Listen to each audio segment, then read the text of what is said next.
We were having some technical difficulties before the show, and I had to take my headphones off because Lofa and I wouldn't stop talking about the game, and I refused to waste any of it before we got on the show. I'm a man of the people, Lofa. We have to give the people our true opinions. I don't want to waste them before we're recording. Yeah, but my opinion's not going to change that much. Is yours? No, it's not going to change. I'm just it's always better, more passionate and better the first time around. I just, I don't want to give people warmed over leftovers, like some leftovers are better out of the fridge, but some aren't. Any good actor knows the show must go on. So that's true. That's now that I've joined the club, I feel like I can deliver whenever I need to. Yeah, that's true. That's true. But okay. But tip though, especially for acting on camera, all they need is the one take. So, you true. You don't want to waste it for like 20 takes. You got to save it for that one. You know what I mean? Like a surprise party. We wasted a good surprise on you. Hey, speaking of takes, I told you I was going to say something random in the cold open. Producer Katie and I were having this conversation on our morning radio show. Are you aware that without the movie Rudy, and I know your feelings about Rudy and Notre Dame, without the movie Rudy, there might not be any Iron Man or any Marvel universe at all. Are you aware of that fact, Lofa Tatupu? Favreau and Vaughn teaming up there? That's right. That's where they met, on the set of Rudy. Then they do Swingers. Favreau gets recognized as a director, yada, yada, yada, on down the line. He directs Iron Man and then Marvel Universe and da-da-da. So thank you, Notre Dame and Rudy Rudiger. Isn't that what you want to say, Lofa? No, I want to thank Hollywood, the actors, everyone that made it come to life. Uh-huh. Rudy was offsides. I've said that before. Oh, shots fired. Yeah. Wow. Okay. But that, I really believe those two, they were meant to meet up anyways. They would have found a way to bring us Swingers and all the other great movies they have. So, Made is a classic. Yeah, that's true. That's a good movie. Yeah. Yeah. They would have found a way to make it happen. Hey, speaking of offsides, we're going to have to talk about this game. Yeah. Before we do, though, officially start the show, just a word from you on what it was like to be back at Lumen with the fans and all of that kind of stuff, because you were there in person. Oh, it was incredible, man. Let's start with the positive, then we'll start the show. Yeah. All the negative. I mean, it was rocking. It was loud. Yeah. The 12 showed up in full force. Things felt back to normal for a little bit there. And it was incredible. And I mean, a beautiful day. And we started off hot. Yeah. And then we'll get to the rest. Did it feel as loud as the old days? Because on TV, it didn't feel as loud, I got to say, on the broadcast. Maybe that was just the CBS broadcast, but yeah, was it as loud? Yeah, it was. It was probably just the broadcast. It was loud, man. And I mean, you could see that it was really having an effect on the game. Whereas opposed to last year when everyone could get to a perfect play because they knew the defense and there was no noise, right? Yeah. So you saw it give them some troubles trying to adjust and get to they had to go to hand signals, and even every time Henry would ask them, hey, what's the play? Running up to Tannehill. So it definitely different than last year. Speaking of the broadcast, and our listeners can email us, seahawkspod@gmail.com. I don't like when the Seahawks are on CBS. You were at the game, so you didn't have to worry about it, but I was watching on TV, and CBS coverage is just not as good. I don't know. The announcers weren't as good, and they don't do enough replays. There was a lot of weird, tricky, like the Julio Jones thing. They played a bunch, but there were other times where there'd be a penalty or something, and they wouldn't play it. And then also they jinxed our Seahawks about 1 million times. I don't know. Did they? What'd they say? Bro, they started the broadcast by saying, the Seahawks have the longest active home opening winning streak in the NFL. It stands at 12 games. They're going for their 13th. Russell Wilson will be going for his landmark 100th win today also. I was like, oh, there's 2 jinxes in a row. Then they put up a graphic showing Russ cooking in the first quarter with him flipping burgers, and they're talking about Russ cooking. And I was like, dude, from the first quarter, I was like, this is going well, but we're doomed. I can just tell. And it's CBS's fault. They threw the whammy on us, huh? They did. They did. All right. That out of the way. Do you want to start the show? Show? Let's do it, brother. Let's do it. All right. Hit the theme song. Let's get this crowd going now. Come on, get him up, get him up, get him up. On 3. 1, 2, 3. Lofa Tatupu is up in the mix. Go Hawks. I'm just about that action, boss. Takes the snap. He's going to throw down the middle. What a catch. It's intercepted by Lofa Tatupu. Holy catfish. Hey, that's great football now. It's going to work now. Keep playing. Who's got my back? I got your back. That's Lofa. The player. Trouble plant. Thunder. On 1, ready. Russell looking. Russell scrambling. Pump faking. Still looking. Now he spins out. We got to fly, baby. 35-40. Down the far sideline. He's still moving. He's going to go. 20. 10. They do it again. Touchdown. Touchdown. Touchdown. Seahawks. It's the Seahawks podcast on the Bleav Sports Network. I'm lifelong Seahawk fan Brett Davern, and he is Seahawks All-Pro legend linebacker Lofa Tatupu. What's up, buddy? Hey, man. It's going to be okay. All right, I'm here for you. We're going to get through this together, everybody. You guys can email us anytime at seahawkspod@gmail.com. Follow us on social media at Bleav in Seahawks. Also, on our social media, we are going to be doing something all season long. We're doing a giveaway. It's a challenge. It's a contest. It's a raffle, sort of. It's the final score prediction challenge. Intern Brian, our social media guy, will be putting up a graphic on Instagram or something like that. So you got to be following us over there. And he will ask for you guys to predict the final score of the upcoming Seahawks game, whichever one it is. And if you nail it in our comment section on Instagram, if you are correct, right on the number, we will buy you a bona fide, authentic Seahawks jersey of your choosing, even a custom one. If someone nails it, Lofa, I'll pay for them to put whatever they want on the back of it. Our gift to you from the Seahawks podcast here on the Bleav Sports Network. I just know we're going to be giving away 16 jerseys now. Dude, our listeners are smart, man. But like, this is 15. There's 15 left.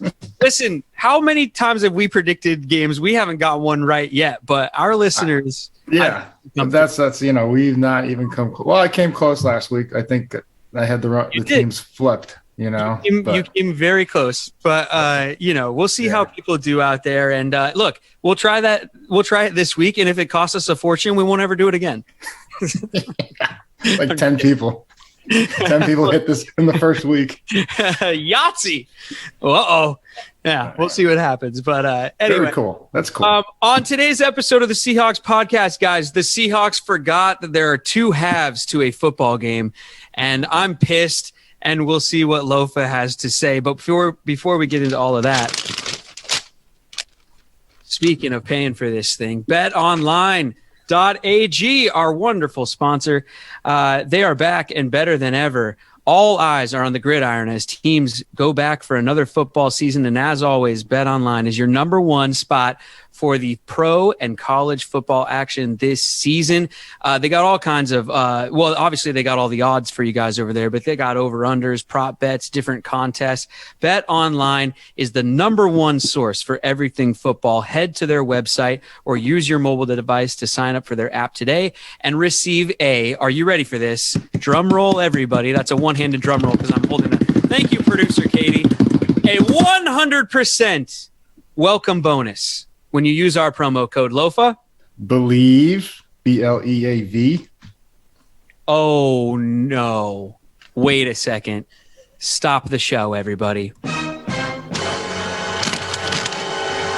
The promo code Lofa, and I'm so sorry because I left you hanging on this. Not prepare you. I apologize. The promo code is actually NFL 100. NFL 100. I'm sorry, my man. I guess I just got fired from my job. Bro. No, you're fine, dude. It was my fault. Fault. I didn't bring it to the film session. I didn't bring it to the meeting room. I'm sorry. It's my bad. I didn't prepare. Separation the preparation, man. I'm sorry. BetOnline, your online sportsbook experts. All right, Lofa. The Seahawks lose the home opener to the Titans 33-0. There are losses, and then there are losses, and this one sucked. I think a lot of fans think, I've been watching Twitter, man. People are freaking out. People think this can cost us more than one game. I mean, dude, that was a choke. Man, I'm sorry. I think a lot of our darkest fears about this team were realized in one game. I'm on the edge, Lofa. What are your thoughts? And are you going to save me or are you with me? No, man, there was a lot of good to be seen in that game, right? Now, how it ended, I'm just saying that offense. I'm here for it. I'm just offense over 30 points. Defense was strong. They did get worn down, right? And so just the thing that I can't get over is the penalties, and we'll get to it, right? Yeah, we're gonna get there, man. But in general, come on, man, that was a choke. That was a choke. You're up by 15 at halftime. Lofa, the Tupu. Come on, man. I give the Titans credit, right? Okay, right. But I will say maybe we helped them out a little more than they did to actually win the game themselves, right? Okay. I'm not going to say we choked. Okay, well, I'm not going to agree that we choked. Listen, for my money, man, if you take a 15-point lead into the halftime locker room, I mean, this is the worst loss after a lead like that at halftime since like 2004 or something like that. I think I read. I think we were 50, when they're up like that at halftime, they usually 52-0, and so now we are 52-1. I mean, yuck. So let's get into specifics, though. Russell Wilson and offensive coordinator Shane Waldron, like I said, CBS wanted to say Russ cooking and all of that, and they were not cooking on Sunday, at least in the second half. Russ's numbers were good, man. Like fantasy football wise, stats wise, if you look at Russell's stat line, 22 of 31 for 343 and 2 touchdowns, no interceptions, you'd think that's a Seahawk win, wouldn't you? Absolutely. And Russ balled. Let's not in the first half. The whole game. So I understand, how it ended, the overtime and, the fourth, like when he barely had the ball, and so that's also something that, we got to get off the field on defense. And, but I don't know, as a defender, we always took, if the offense gave us 17 or more points, we always blamed ourselves for the loss. And I know that's, what guys like Bobby and, they're taking the loss upon them. But there's no finger pointing going on. It's just that's something that you internally, you're like, man, offense did enough. They put up enough points. And, we just got to get off the field is how I would look at it if I was a defender. Look, I mean, maybe there's no finger pointing in the locker room, and that's a good thing. But here on the radio show, we got the footage of it. There's the deep ball to Tyler Lockett, right? Let's look at that first of all. Let's take a deep breath for a second, because there were some amazing throws. Like I said, especially the first half. I mean, Russell was on fire. Yeah. Let's zone in on this. Yeah, let's check it out here. We going? No, the most active head coach. Okay, here we go. So take us through this. First and 10 midfield. You got the play action right there. Holds the middle. Yeah, this is the one over the shoulder. And I mean, coming down with that, if that ball is actually led just a little more in front, that's a touchdown. Like that's how behind the coverage he was. Yeah, this is the first big throw. And then this is him. He gets off scot-free, gets right into his route, stacks the defender. Like the guy doesn't even have a chance other than the fact that he has to slow down for the ball. So, this is what. Is that Carson in the backfield? He can hold that second level, and put all the pressure on the safeties where it's like, okay, I have no underneath help. So if Tyler Lockett catches that in front of me, I still have to make an open field tackle. And that's incredibly hard to do, as we saw from his other pass when he split the two defenders. You can almost hear this safety here. I don't know who, I can't see who that is, 30 there. You can almost hear his inner monologue. She's like, as Tyler's running at him, he's like, oh shit. Yeah, that's exactly what it is. Where's he gonna go? And like, no, stop. That's Tyler's choice there, right? Does he have a two-way go on that, you think? Well, you see Byard right here trailing. I got to believe that Byard started initially inside, so they're going to put that ball outside the numbers, and that's why I wouldn't really call this an over or underthrown ball or anything. He's just throwing it away from where the help was. It was right there next to him, and so the sideline, you're just trying to keep it inbounds and let Tyler go track it down. Well, okay, I mean, obviously that's a great play, and it calms you down a little bit, but it was almost like the offense would score too quickly on these like long bombs and these open plays, and then put the defense right back out there. And it's like you were saying, the defense got worn down, and I bring up Russ's stats, and he's got the big yards, and we had a lot of huge plays, but it's like almost maybe too good sometimes. Like, damned if you do, damned I'd if rather you have don't. them hold the ball for 6 minutes there rather than score. No, and then not score? No, there's no such thing as scoring too quickly. Bro, I'm just saying that in terms of how often the defense had to go out there, you don't think that was a factor in the game? Just sort of the serendipity of how fast the offense would score sometimes?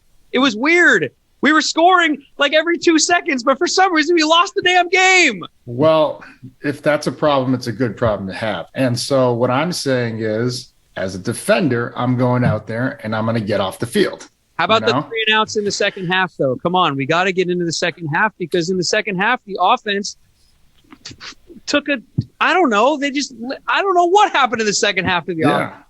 Well, I mean, look, this was something I was concerned about when we played the Colts. The defense was out there for 73 or 74 plays. We were out there for 82 this time. Now, it goes hand in hand with we need some offense, like you're saying, like, oh, did they score too quick? You can't score too quick. We scored. You know how hard it is to score in the NFL?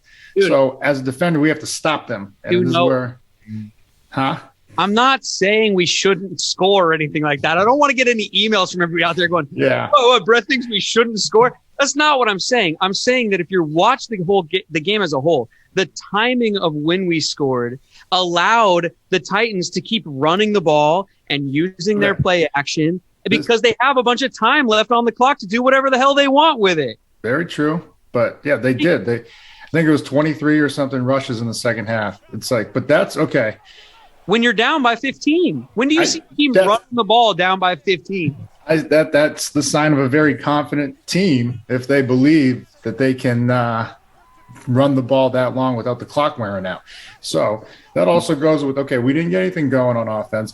Now, this is the only thing I was a little concerned of. Last week, we had a donut in the third quarter. We did outscore Indy in the fourth, 7-6. But, the ability to make an adjustment is something we have yet. It's only 2 games, so I'm not going to freak out. But the adjustments is something that we're going to need to see from Shane and that offense and Russ, going forward. Because, I mean. Well, hold on. Let's talk about Russ there for a second. Because, look, dude, come on. The stats are awesome. He's our guy. But, look, Pete even called him out at the post-game press. Which Pete doesn't – he called him out a little bit. He flat said that he thought Russell Wilson should have taken the underneath quick throw to the back on the first play of overtime rather than trying to go deep to Tyler Lockett. I don't remember Pete really questioning Russell's decisions like that. And if you're asking me, I agree with Pete. Get yourself that 6-7 yards. Stay ahead of the chains. Why are we – dude, that overtime series from our offense was pathetic. And we almost lost the game on a safety.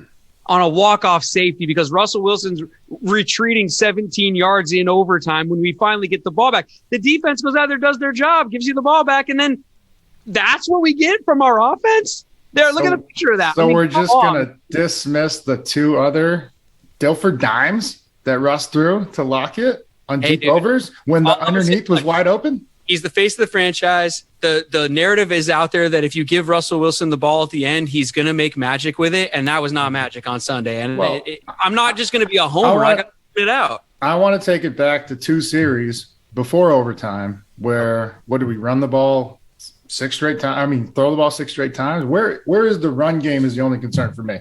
Well, that's all. This is all part of my question. That's second half offense. What happened? Well, why didn't, obviously we didn't really need it, but coming out of the third quarter, you would figure they'd go right to it to try to shorten the game, right? Even if you just run it 6 straight times those last 2 series, I don't know if they have enough time to come back at the very end. They're definitely not going to run the ball because they're worried about a running clock, right? Well, what do you think about on the broadcast? One of the commentators said that the Seahawks or Russell Wilson or in their meetings leading up to that week, somebody said something about how Russell has the whole playbook at the line of scrimmage. Do you think Russell's checking out of runs to passes that become incomplete and they're leading to these 3 and outs? There's got to be some reason that they're not sticking with the run, and Pete seems frustrated. He wants to run the damn ball. I don't know. I do have to go back and look because I don't remember those 6 plays completely. But just got to take some time off, and that's something that will be corrected if it is at his disposal, so to speak, the whole playbook at the line of scrimmage. All right. Well, let's move on. What about DK Metcalf, man? A lot of questions being asked, a lot of articles being written. I mean, what happened to DK Metcalf on Sunday? He seemed a little too pumped up. Pete Carroll's quote, I'll find it for you. I mean, he just talks about how like it was hard for DK to find the flow of the game early. He thought he was too excited to, I don't know, something to prove, or I don't know what it was. What was up with DK on Sunday? And taking a look back, like at the time, I didn't think anything of it, but just across the field, old number 11, AJ Brown, his best friend from college.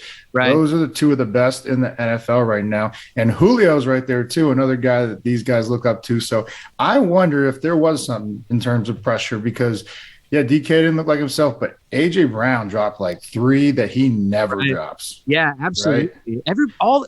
It just felt like, I mean, look, it's the home opener. They're pumped to play in front of the 12s. It's loud in there. I totally get it. But for DK, it's like, sometimes with him in these big games, I feel like, and this happened last year and it has happened to him before, where like if he's going against like Jalen Ramsey, for example, remember? Like people try to get in his head and I think he kind of lets them a little bit.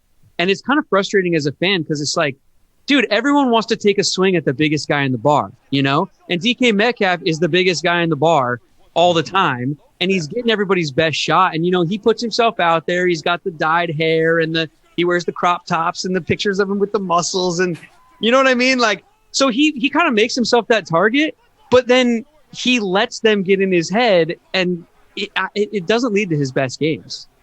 No. And I don't know. I think that's something, he'll find though. Cause it's just, first of all, we're not allowed to be taunting, right? We'll get to that, but right. We're going to get to the referee. Yeah. But I think maybe he put a little too much pressure on himself. That was just very uncharacteristic. Him and AJ, especially. Like, I've never seen him drop that many passes.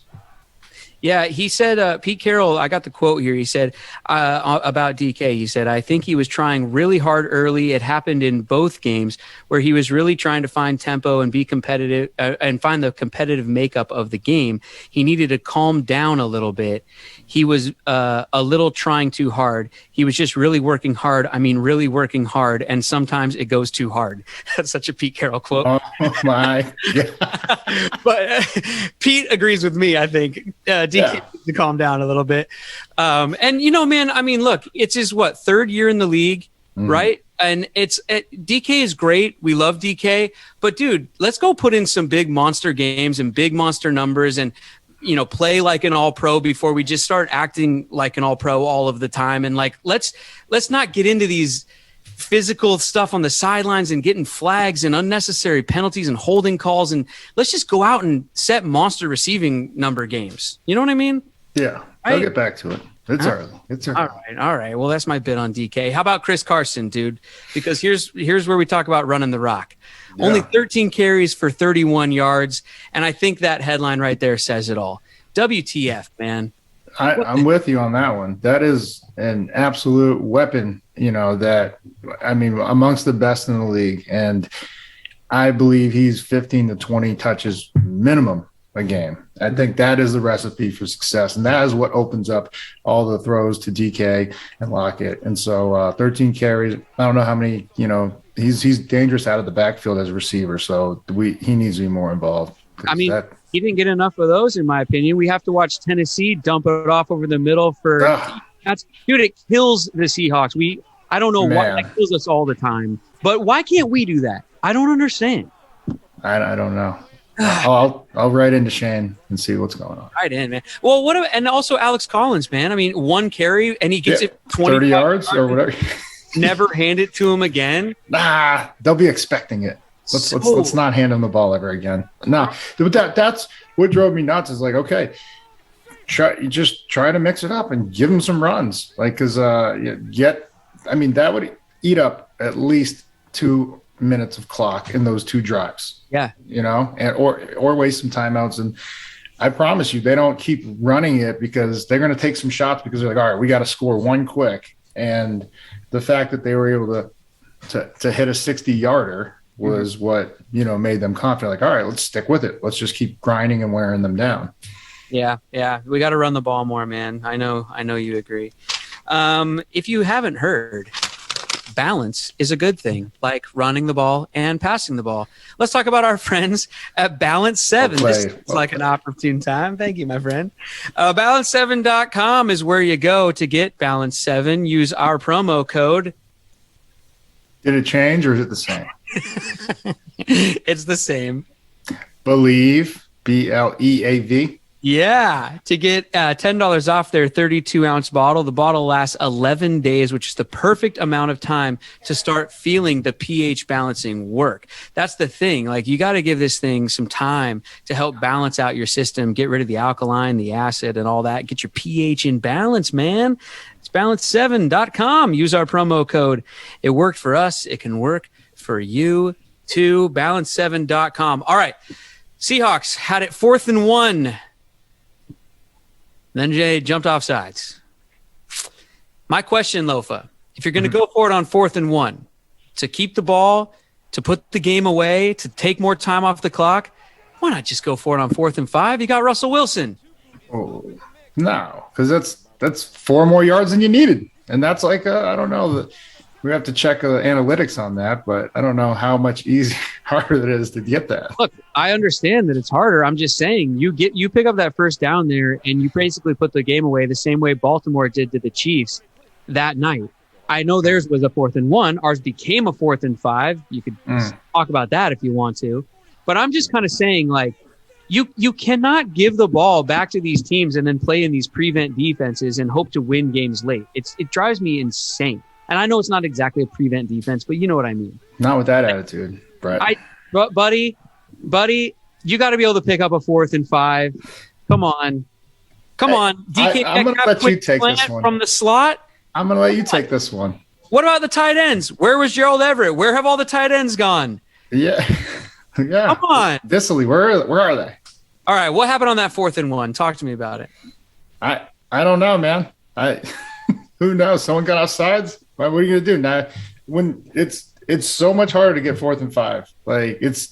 And so I'm not mad at what went down, and is what it is, man. You live to play another day. We had another opportunity. How do you jump off sides on offense on 4th and 1 late in the game? Now that is more the, can we prevent this going forward? Because I don't know. I don't know. Like, as a paid professional, to do something as, I'm not going to say easy in the heat of the battle, but what should be easy, stay on sides, not get a penalty. I don't know how that happens. Well, it leads me to talk about other bad penalties. Which one was your least favorite? Oh, now here we go, because I hated them all. This is when I was a player or as a coach. This is what really pissed me off, was just unnecessary. What we had 10 for 100. The taunting, I didn't think was terrible. Like, you gotta be flexed. The DJ Reed. Yeah, I didn't think that was terrible. There's some jarring going back and forth, people talking trash, but they're going too far with that. Dude, it wasn't terrible by DJ Reed, but it was a terrible penalty at a terrible time, and extended the drive. Call. Yeah, a terrible call in our opinion. Obviously, we're on the Seahawks side, but dude, you sent a letter from the league that says that this is a point of emphasis this year. Knock it off, everybody. Seahawks, are you going to get one of these a game and cost the team 15 yards? Stop it. The ones that really grinded my gears, though. So coming around the corner, I didn't think Jamal, they were so quick. It was bang, bang. I don't think his roughing the passer was that bad. But if they call it, it was a penalty, right? But I thought it was helmet to helmet. And I thought when Nkemdiche came around on his roughing the passer, I thought more like not only the hit, it was a hard hit, and it was up towards the head, but also he kind of like stood over him. I thought he was going to get a taunting on top of that. I thought so too. I was like, oh man, just back up. But you know. But the one that was really hard to take was my man Jordan Brooks on the tight end. Guy catches it. I don't know. Maybe the guy gave him a stiff arm and he lost sight of where they were on the field. That is a realistic possibility. But at some point, when you hear your coaches or you see you're running into a crowd of people, it's not the pile at the line of scrimmage. And that's where it's like, dude, there's at least 3 yards out of bounds. Like, at some point you just got to pull up. Yeah. So that one, which extended a drive. And then he got pulled the next He got set. series. Yeah. They benched him. And this is something that Pete hasn't done in the past. So, yeah, that one was the one Pete really concentrated on in his words after the game and stuff. And was that penalty. That one, I think, is the one that made him the most upset. Yeah. I mean, well, that's not a bang, bang thing. That's like drawn out. Mm-hmm. People on the sideline are yelling, all right, hold up. Like, hold him up. Like, don't throw him down. Yeah. So it's like the fact that he still did it is kind of like mind-boggling. Like, we're just like, wait a minute. Like, I have to, though, be the kind of get off my lawn old school football fan for a second, too, and just kind of say, like, what's going on with the NFL a little bit? Like, I understand all about player safety. Everybody's making big money and big contracts, but there's all the new stuff, which I didn't really realize was going on about the once you get outside the tackle box, there's no more cutting the linemen and stuff. Or outside in, yeah. Can you talk about how that's changed the game a little? Because I didn't even realize this was happening. And not like I want anyone cut at the knees and hurt and all that, but it's just really changed the game, and I didn't really realize this was happening. I mean, they keep coming up with new ways to play football. And it's like, there was, there's like several ways. It was acceptable before. I mean, I had a guy throw at my knees and the other guy come from over the top, like it hit me from the other direction in the head. And I mean, it was like, so like, I understand that, but just a cut block, it's, I welcome the cut block because I could get off of it pretty easily. Well, and the other way too, where the DBs and stuff, the DBs are having to stand up against, Dwayne Brown pulling around the outside.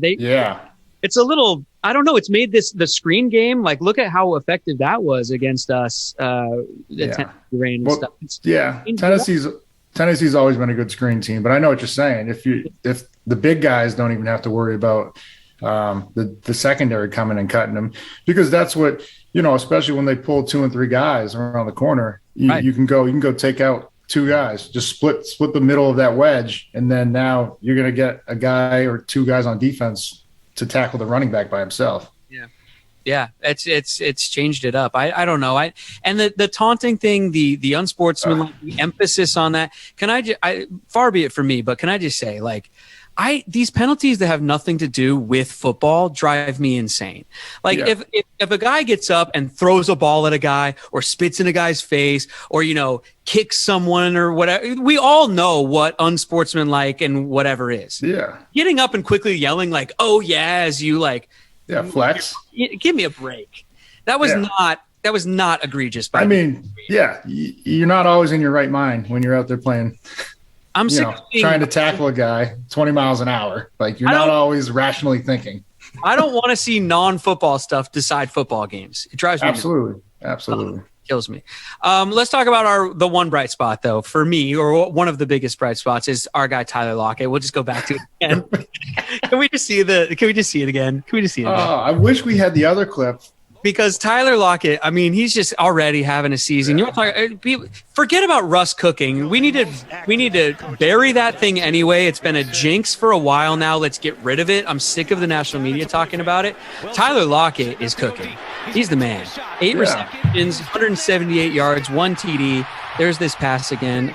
The other one, and I'll just talk you through the other one. He runs this very similar route, a deep over where the corner's got to stay with him all the way across. The safety came over to help, so Russ does have to squeeze the ball underneath and in between the 2 coverages. And while he beats the corner, he knows the safety's coming over the top to just make the hit. He catches the ball, and I talked about his spatial awareness. So the whole time he's looking for the ball, that guy's got a chance to hit him. And as soon as he catches, he puts the brakes on and backpedals. Amazing. And I don't think I've ever seen anybody do that. Just starts backpedaling, and these 2 defenders crash over the top and allows him to go another 30 yards for the touchdown. It's absolutely insane.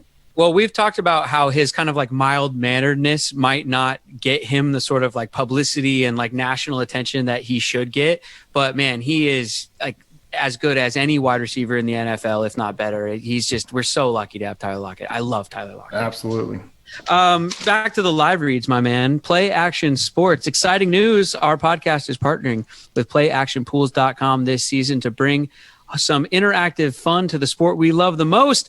This is about office pools, everybody. If you've got office pools, playactionpools.com is where you want to go to set them all up. You can also join our office pool, so to speak, that we got going on around here at Bleav. Just find the Bleav football pick'em. It's free to join, and you can win electric sunglasses or a pair of DC shoes each week if you win at the Bleav football pick'em at playactionpools.com.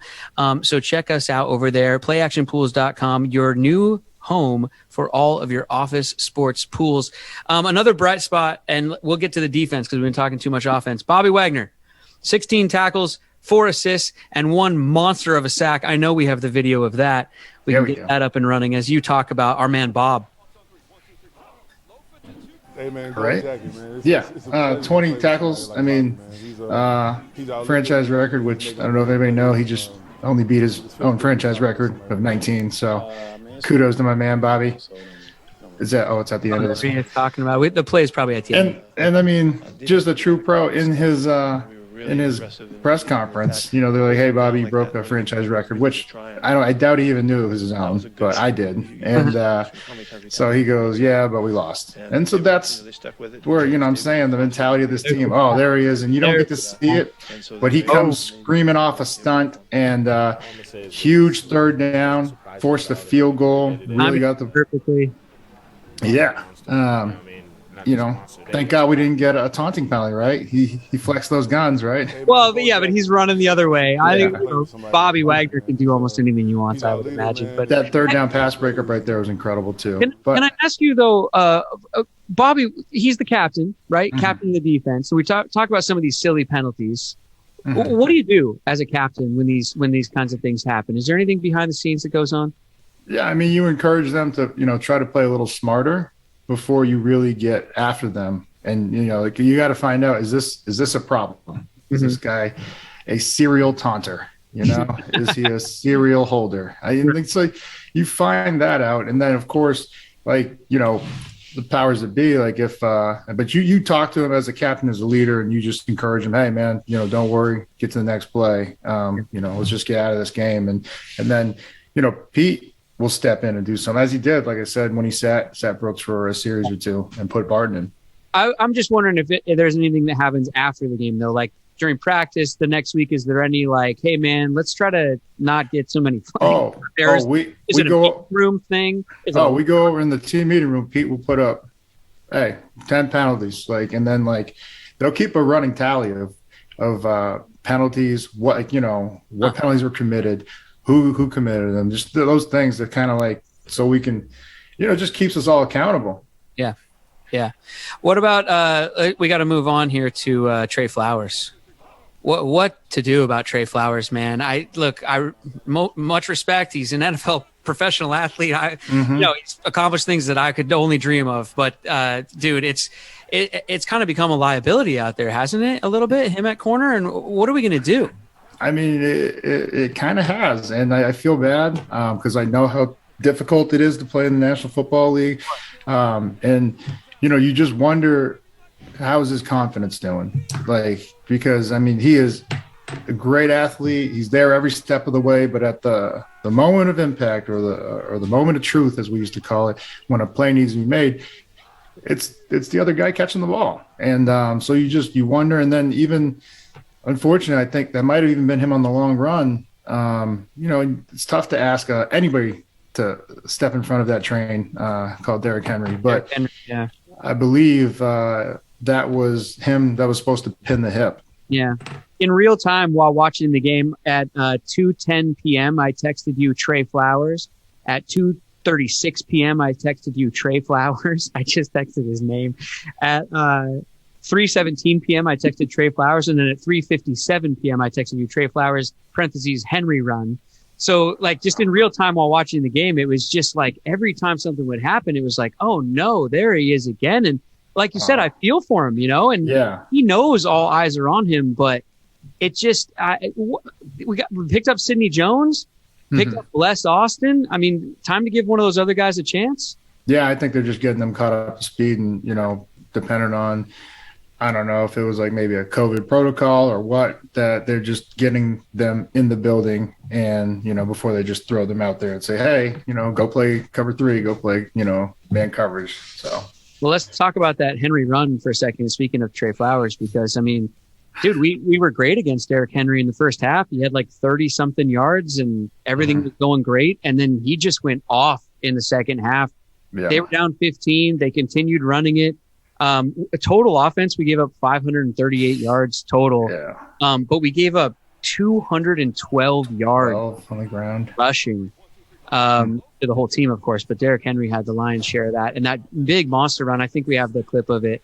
And you'll see Tre Flowers. So here it is. They're all down on the line of scrimmage. There's that stick defense where we got everybody at the line of scrimmage. So he doesn't need much daylight to find a crease. But I Bleav it was Taylor that dove into the backfield. And when, it declares that easy, or that, we'll see it again when it loops again. So when he makes it bubble, and when I say bubble, that Derrick's got to go around the top, because it's a hand back. They fake right, he comes back over the top left. And when he stutters his feet, that is the only time that you see pin in the hip right here. You got to take his legs out right there, 3 yards deep in the backfield. And, if you're pinning the hip and you're getting there, pinning the hip just means closing the space. Then you're going to get a tackle for loss. And as routine as that is, this guy, I don't think people appreciate at 245, 250 pounds, he has home run speed. I haven't seen many people catch this guy. And this is one of our best tacklers, Diggs. I almost didn't get a hand on him, know? So, and people were taking bad angles at him all day. I mean, you got to give credit to Derrick Henry, but Jamal Adams took a bad angle every once in a while, would get too far up the field. And, Henry, he's what can you say? He's an all-pro and a Pro Bowler and an all-world running back for a reason, He is incredible, and I didn't realize he was as quick as he is and fast. Just that move right there. Like I said, that it's a corner that if that's anybody else, he closes the speed. He makes the tackle for a loss, but it's Derrick Henry, and he's that quick. How many yards rushing do you think the Seahawks had as a team? Oh, the Titans had 212. What do you think the Seahawks had? 50. 77. Oh, okay. Pleasantly surprised then, because I didn't think we had that. 25 of it was Alex Collins on one run. A 25-yard average. And oh man, ridiculous. Let's put him on the bench. Here's another stat from producer Kate. 160 of 182 of Derrick Henry's total yards were after contact. Oh my God. 160 of 182. That's insane. 160 after contact. 160 yards after a Seahawk hit him. Guys, how sore does that guy got to be? I mean, dude, the times where he was stopped immediately must have been when Bobby Wagner hit him, because if anyone else hit him, he was bouncing off and running right into the end zone. Oh my God, that's incredible. That's an insane stat right there. Looking around the rest of the NFC West here, let's move on and just check it out. Look, the NFC West went 3-1 last weekend. We were the only loss. Last place. Everybody else won. It's depressing. Come on, man. The Cardinals beat the Vikings on a last-second field goal that the Vikings missed. The Niners, they won. The Rams won again, and we didn't. So we're in last place after 2 weeks, and we're going to play the Vikings coming up next week. So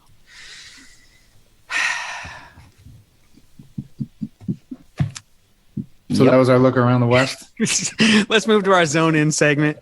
Zone In CBD, the best CBD in the game. It's Lofa's company, but it is the best. I mean, you'd go to their website, zoneincbd.com, sign up for the subscription, whether it's a tincture, a capsule, the what else you got? Creams? Yeah, we have a topical. Yes. And then we have energy mix. All kinds of stuff over there. And you can just sign up for the subscription. It shows up at your doorstep. You don't have to worry about it or think about reordering or anything. So zoneincbd.com. The promo code is still the same, Lofa, unless you've changed it. I have not. Believe it or not, I have not. BLEAV. Get 20% off at zoneincbd.com. Let's zone in on Lofa's alma mater quickly. Clay Helton out as head coach. The search for a head coach continues at USC. What do you got to say there, Trojan boy? Man, Trojan man. I don't know, man. I'm at a loss for words. We did have a strong performance against the Cougs after down 14-0. Well, it's the Cougs. They couged. Oh, wow. Okay. But you said they couged it? So, but then to come back and put 45 unanswered, that freshman quarterback looks, every bit the part when they were saying he's one of the best. And hopefully Slovis is okay. Well, what did you think about when you heard the news of the Clay Helton firing? Yeah, where was I? I forget where I was. I think I was at a golf tournament. And just got like 20 or 30 text messages. And it's my thoughts are like, okay, not surprised, and I think who was it, Joe Klatt or somebody did a segment, and it was pretty much what he said summed up. He was like, it was always just good enough to retain your job, always good. And Clay Helton's like Joe said, one of the best, guys in the business in terms of not just offensive play call, but off the field as a human being. He's just a great man. And so your heart goes out to him for that. But, college football is better when SC is in the picture or somebody from the pack. But, I'm a little biased. I agree, even though I'm not I'm a Husky fan. Yeah, I agree. I mean, come on. USC is one of the blue bloods of college football for sure. So, where do we go from here? We'll see. It was a very convincing win. I don't care if it was the Cougs, but it looked like there was a lot of restored energy and passion to that sideline. I mean, guys going nuts. This is a kid that hasn't had any snaps, and he's thrown into a game down 14-0 and comes away with a 45-14 victory. So that and the combination of coaching is pretty damn impressive. I don't care who you're playing. Who do you want to see be the next coach? Well, I wouldn't mind seeing Dante continue to get his chance, Dante Williams, and just see what he does, right? I don't think we should just right away start the search because we do have, maybe just a change at the top was needed, a different perspective or voice being heard in that meeting room could be more powerful, right? And so that first win was pretty convincing for me, especially going down on the road 14-0 in your debut, both the quarterback and the coach. And rallying the troops to come away with 45 unanswered, that was impressive. So, but if I had my choice, if it doesn't work out, which I hope it does with Dante, I hope he gets his real chance. Chris Richard, this is a guy that was there at Pete's first dynasty at SC, the start of it. Mm-hmm. Chris was the senior class that, carried the message, and then went to the NFL. He came back and coached several years with Pete at SC before jumping to the NFL, and then started the Legion of Boom. Yep. And, another 8 to 10 year stretch of dominance. Yep. And so I'm pretty sure he's zoned in on all his skills as a head coach, and he's just waiting for his opportunity. He's over in New Orleans right now, and I mean, I've coached with him. Guy's an unbelievable pro. All right. Well, we'll see how things develop over there with the Trojans, but for now, that's a wrap on the Seahawks podcast, everybody. Thanks for listening. Thanks for tuning in.